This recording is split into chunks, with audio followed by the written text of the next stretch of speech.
Hello again. In this lecture, we are going to talk about the scientific ways of mindfulness. So is there scientific evidence that we can heal ourselves?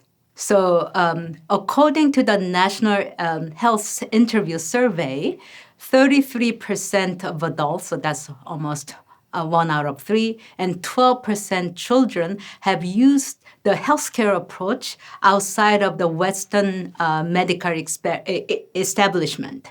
So they have used the alternative and complementary health practices. So you see in this chart the most frequent, popular method of the CAM, alternative and complementary medicine that people have used.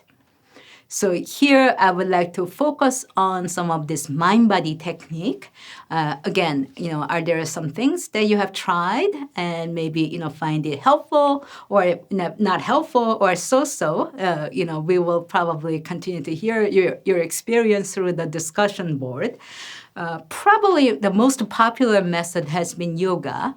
And between 2002 and 2012, between this decade, yoga practitioners have been doubled in the United States. So here we are going to review two evidence-based practice methods using mindfulness. The first one is mindfulness-based stress reduction technique created by John Kabat-Zinn. So that's MBSR in acronym. So this is like 8 week long and probably 2 to 3 hours per day, and has a different practice method and use it in group of probably 30 to 35 people. And they have also some home practice. They would do it as a homework. And this is developed for the general public. So anyone who are stressed adult, and that means stressed adult, that means everybody, right? So that has been gaining quite a popularity in our culture. So MBSR research also showed some positive findings that the participants, they enrich their quality of life after doing this practice.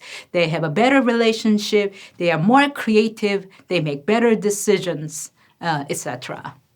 There is some health benefit reported by MBSR method. So people who practiced it, they reduce their blood pressure levels. Also, they decrease their levels of anxiety. They improve their insomnia symptom. Another also popular method is mindfulness-based cognitive therapy, MBCT, and this is developed in UK, Great Britain, by Siegel, Williams, and Teasdale. So this is quite a similar method as MBSR, but what they focus more on is this removing this autopilot thinking mode and bring real awareness into the daily lives. And also, this is developed for people with some psychiatric problems. So people already suffer from some anxiety and depression are their kind of potential participants. Because of that, there are more importance for the qualification of MBCT teachers. So they have to be a therapist who are have very skillful in psychotherapy. They also should have some experience of learning groups, and they also should be the long-time meditation practitioner and in their own rights. So far, we focus on two meditation methods that are more static aspect of meditation. Now, let's bring into some movement, talk about some dynamic method. So first one I would like to talk about as a meditative movement is a yoga practice. So we talk about, how the yoga practitioner has been doubled, and I'm sure that you have joined this yoga bandwagon today. It also has a very long history, 1,000 years of history that practiced throughout ancient India, but also, focusing on breaths and postures and gain a lot of popularity in the Western countries like in the US in recent years. So some scientific evidence shows that yoga has been very helpful to reduce pain, reduce heart rate, reduce blood pressures. Also, it has been popularly used as a way to strengthen the balance and flexibility. And also, this can relieve some anxiety and depression symptom. But there are some mixed findings about how it is treating the asthma and arthritis.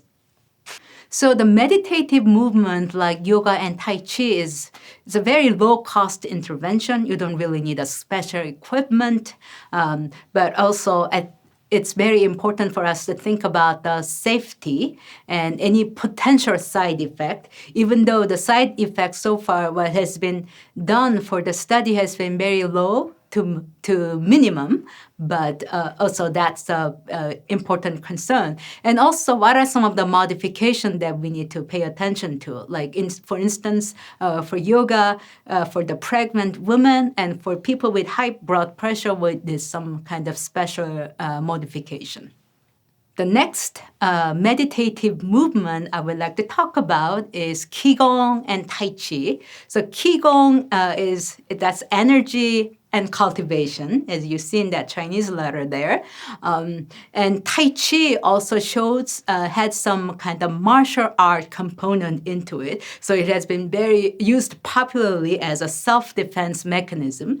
Also, it has about 5,000 years of history of practicing it in China. So in my recent visit to China, I went to a park in the morning and I ran into this group of people practicing Tai Chi at the park in the outdoor. And it's really beautiful to watch their movement.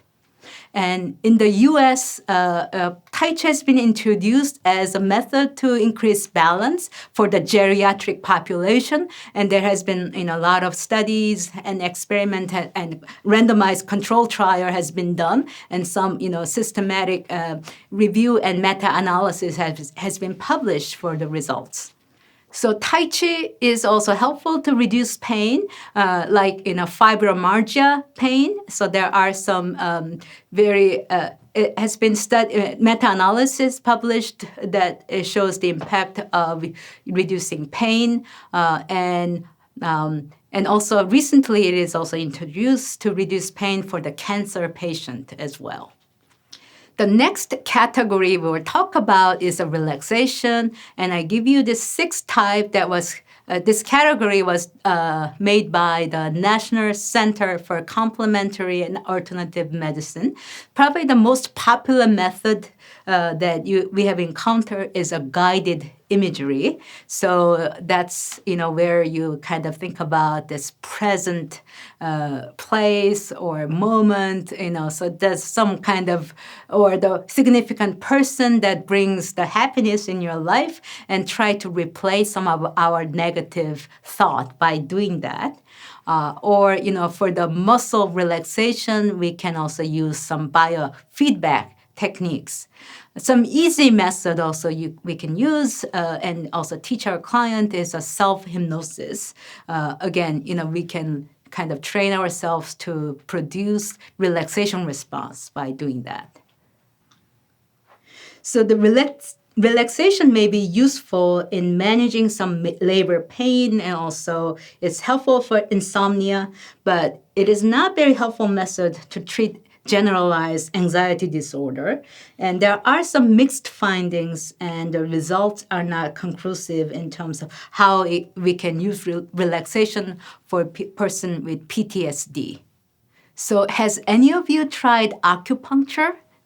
So it's inserting thin needle into the skin. So I guess that's probably some people might have a very resistant reaction to this, but it's a very good method that has been also tried 1,000 years in East Asia. So in the culture, East Asian culture I grew up with, it's a very popular method to relieve pain. But again, there are some mixed findings and evidence in the scientific literature. So there should be more research and clinical trial should be done for us really recommend this method for anyone.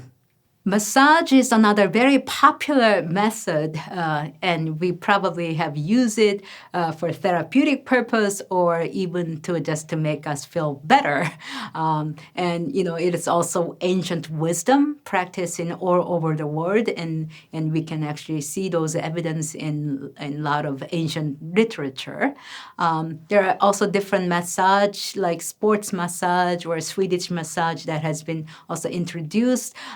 Probably for me, the best massage I ever got in my life is in Thailand.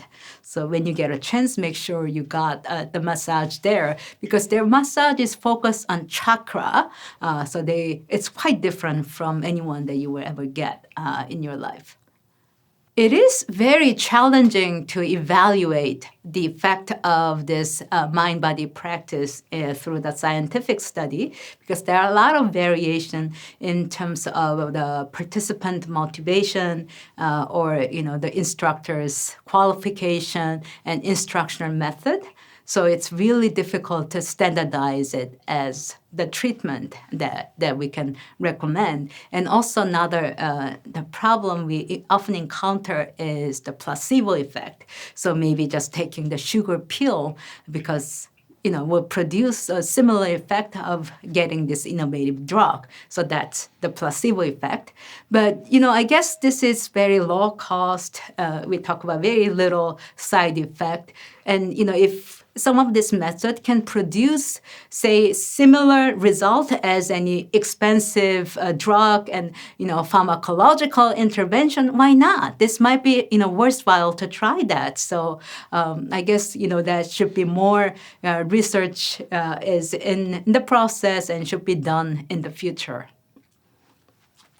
So again, the scientific evidence is emerging. So I cover some of that I have introduced in this lecture, but there are more is coming up. So I also would like to share some of the resources that you can use if you would like to further investigate this and use those resource for your final paper. So this is a great source that we can report to. So that's the end of it. So I will see you next time. Namaste.